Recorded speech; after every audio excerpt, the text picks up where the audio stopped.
Finally, let's talk about this. The Artist's Way by Julia Cameron. I actually mentioned this book in this video here, and it really helped my life. I have now decided to give it a second go. So the book is actually a 12-week course. There's chapters to read, task, prompts.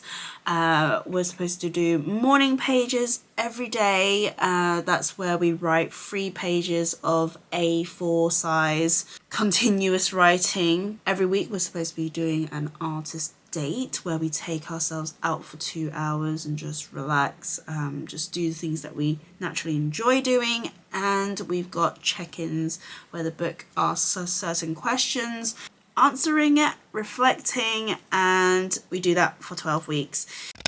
The first time it really helped me figure out my vision. I was working 9 to 5 corporate, and I came across a quote by Bronnie Ware, who is a nurse looking after the terminally ill.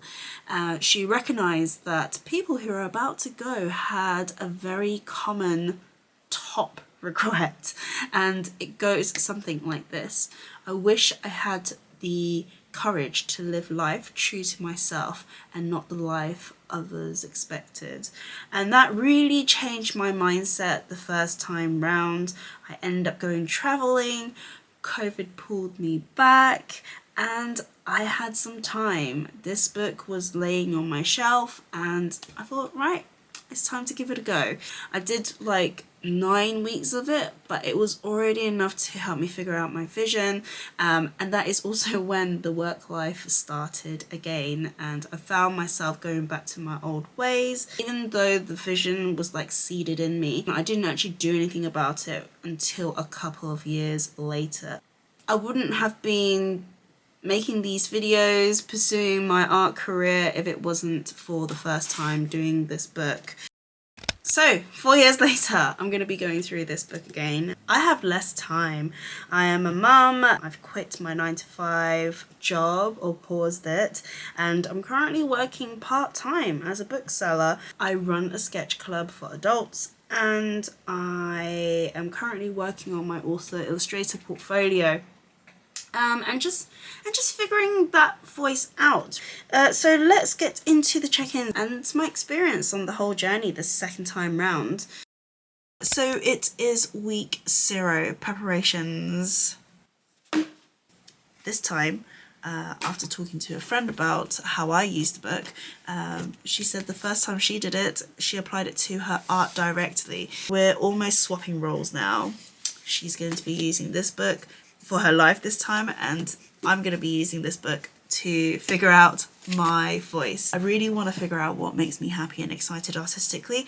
I don't know. We shall see what that will look like. The couple of things that I do to prepare for the next coming weeks of writing morning pages and making time for these tasks is actually allocating a slot in the morning. I am thinking of just over an hour just to get things done.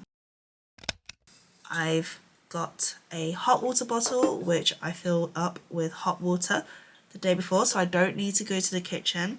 Some headphones, music. I have my Artist's Way here, and I have my notebook. So that means I literally just get down and I start writing. So everything before week 1 I've now read, and there's a couple of things that I just want to highlight. So I've noticed some of the criticisms about this book is the language that Cameron uses. There's a lot of God, prayer, and that puts people off. It actually mentions to replace God to another word that you're more comfortable with. Let me explain my religious views. I got brought up in a Catholic school, but then my parents, my mum is a Buddhist and my dad is an atheist. So I kind of like sit in the middle, and I was brought up in an environment where I was influenced by many different cultures and many different points of views, which kind of helped me become more open-minded as well, actually. I respect everybody's opinions. At the end of the day, I feel that God and spirituality, these words have been used so many times, I don't even know what it's referring to anymore. So I'm going to just keep it simple and just change the God to creative flow.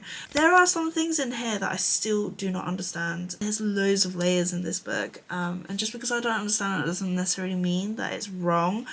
So I just say, okay, I'll just do the parts that I understand right now. And it did wonders for me when I kept an open mind. What I've learned is creativity is definitely about paying attention. I love the fact that it got highlighted in this book. Paying attention and learning to recognize myself, my likes, dislikes. If I don't complete this book, why? What was the thing that demotivated me? So that has been really, really powerful. I do believe in that quote, you're either winning or you're learning, no such thing as failing, and that kind of like keeps me going. Let's do the check-in together, shall we? I really enjoyed the morning page process. I managed to do it every day, so that's 7 times this week.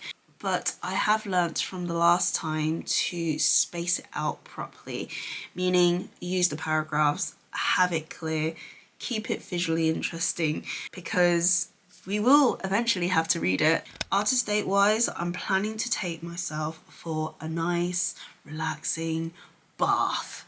Light some candles, read a book, listen to music, and just zone out. Last question, if there's any other things that kind of propped up.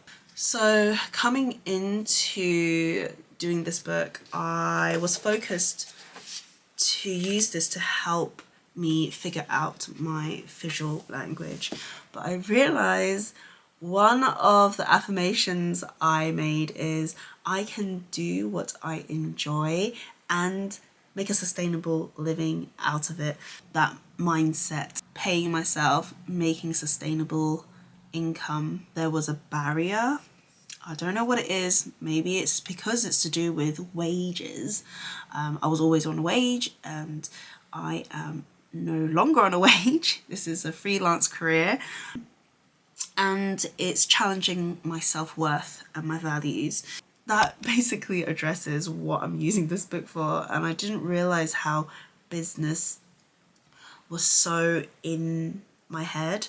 There's a part where we're supposed to like mention our negative points, our monsters, as she calls it, and I realized all of these people are really close to me, people that I respect and care about, and I realize I absorb every little thing that they say, and maybe it was like an off-the-cuff comment, which I've taken like deep into heart.